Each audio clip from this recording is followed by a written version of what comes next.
Ici, dans cet atelier, c'est l'esclavage. C'est l'esclavage.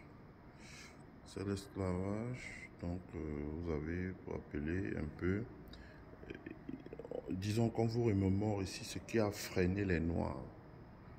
Donc, depuis 1619, où les Noirs ont commencé à arriver, où l'esclavage a commencé, je vous ai montré la carte qui retrace les grands royaumes africains dont on allait chercher les esclaves. Donc depuis, vous voyez bien que il y avait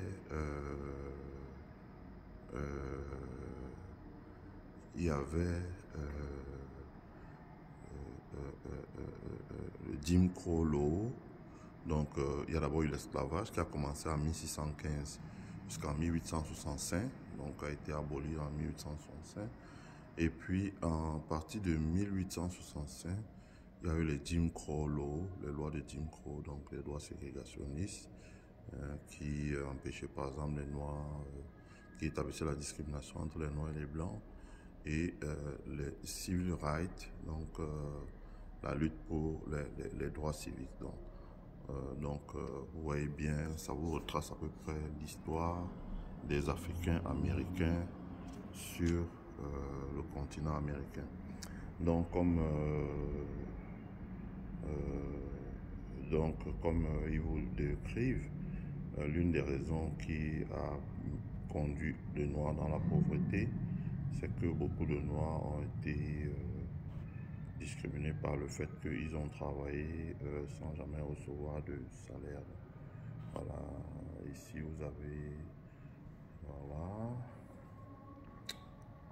ici vous avez par exemple un exemple de la ségrégation. Donc les Noirs devaient boire dans un endroit qui était, vous voyez de l'autre côté là les toilettes, c'était blanc et puis noir. Donc il dit after emancipation, many southern states added Jim Crow law to preserve white dominance. It was legal to racially segregated public school, buses, restaurants, movie theater, jobs, and even water fountain. Voilà.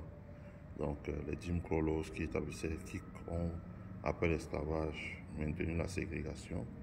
Donc les Noirs suivaient un traitement différent.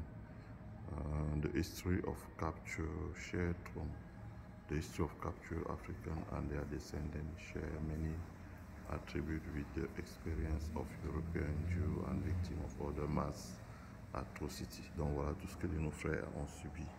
Donc ça aussi c'est l'histoire. Donc c'est pour ça que je dis que dans notre pays, si un jour on ne crée pas un musée qui retrace l'histoire, par exemple, des élites de l'Ouest, qui dit élite, mais qui en fait sont des puppets, comme on dit en anglais. Le jour où on ne crée pas un musée comme ça, qui retrace l'histoire de ce que, par exemple, les gens ont vécu dans les Grassfields, ben, vous pouvez toujours tourner en rond, jamais il y aura de développement, quoi. Je m'arrête ici.